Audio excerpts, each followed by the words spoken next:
The U.S. Senate Committee on Homeland Security and Governmental Affairs issued an 87-page report outlining Hunter Biden's corruption and how he was able to leverage his father's vice presidency in order to secure millions of dollars for himself in bogus consultancy contracts from people like the wife of the former mayor of Moscow. Now, you would think that this 87-page report would be of extreme interest to journalists and figures in the mass media who have spent the majority of the last 3.5 years attempting to tie the Trump administration to the Russians, claiming that collusion took place, Trump had been enriching himself at the expense of American interests, and on and on and on. However, as suspected, the mainstream media has provided almost no coverage on this bombshell report coming from the Senate. So you can imagine how surprised I was when I saw that Joe Biden had sat down with an Axios journalist who actually had the courage to confront Joe Biden on his son's actions to see what his take on the subject was.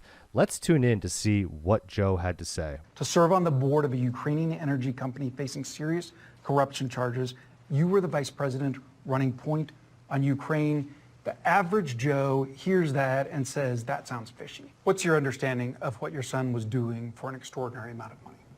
I don't know what he was doing. I know he was on the board. I found out he was on the board after he was on the board, and that was it. And there's nobody... Well, you've had a lot of time. Isn't this something you want to get to the bottom of? No, because I trust my son.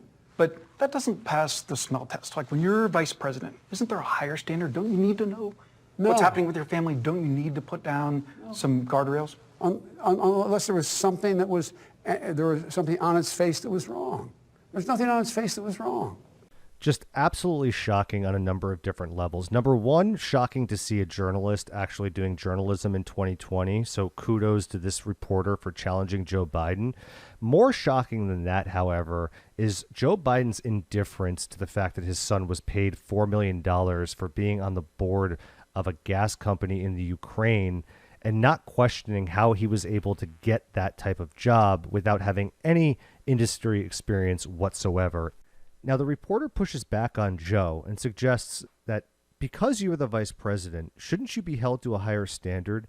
And shouldn't you have known that your son was going to work on the board of a Ukrainian gas company, making millions of dollars a year in order to do so? And Joe's response is, well, no.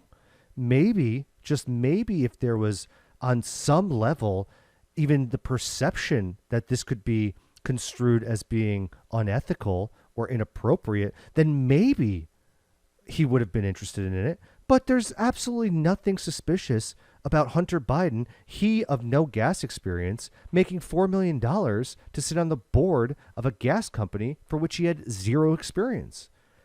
In Joe Biden's world, he of 47 years in politics, this is just standard dealings. Of course his son would get paid $4 million to be on a gas company. He's the vice president's son, after all. Let's continue the interview. So look, if you want to talk about problems, let's talk about Trump's family. I mean, come on. This is... These guys are amazing. Now, it's very clear that Joe Biden at this point of the interview does not want to answer any questions around Hunter Biden. Anyone who's done some research into Hunter Biden understands the type of character he is and that he does not exactly have a moral compass. But Joe Biden is very appalled at the idea that a journalist in 2020 would actually challenge his family's ties to Russia. And you could tell that he's very uncomfortable with it.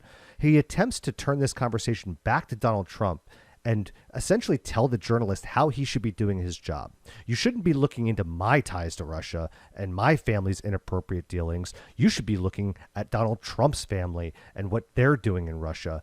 The topic of conversation, at least according to the mainstream media outlets for the past 3.5 years, has been that Trump is colluding with Russia and that his sons have business dealings with Russia, and there's prostitutes urinating on Donald Trump and video evidence of it, none of which have ever been surfaced. And that's what Joe Biden's trying to do. He's trying to turn the conversation back to Donald Trump because he doesn't want to have to sit here and answer for his son's dealings, which he knows are inappropriate and will paint him in a very bad light with just 40 days to go until Election Day. Let's continue the interview. So you think that everything that happened was kosher? There's not one single bit of evidence, not one little tiny bit to suggest anything done was wrong. You know that. but you keep asking me these questions. It's okay. You're doing what you have to do. Well, Joe Biden is right about one thing. There is not a single page of evidence against Hunter Biden or Joe Biden. There's 87 pages of evidence which have been outlined in great detail about the money that has been exchanged from shady characters across Eastern Europe being funneled into the pockets of the vice president's son. How does this make Joe Biden look good? Clearly something is going on with Hunter Biden, but Joe doesn't want to have any of it. Continue the interview. But I'm not worried about it. Look, the American public knows me. Last one on this. Say you're elected, you're in office. What guardrails would you have to be sure that your son, your brother Jimmy, doesn't do anything to trade on the family name? They will not be engaged in any foreign business because of what's happened in this administration. No one's going to be seeking patents for things from China. No one's going to be engaged in that kind of thing. So no foreign business for your Correct. relatives in office. In 2016, we saw Hillary Clinton's presidential campaign get derailed through the email scandal, as well as people questioning her husband and his propensity to commit sexual assault against women. In 2020, the two topics that are going to derail Joe Biden's presidential campaign are his age and mental well-being, of which it is not great, and his son, Hunter Biden's unethical behavior, taking millions of dollars in consultancy work for which he was not qualified. And the American public deserves to know the truth behind what happened with Hunter and where his loyalties lie, with the U.S. or with himself and the Russians and the Ukrainians.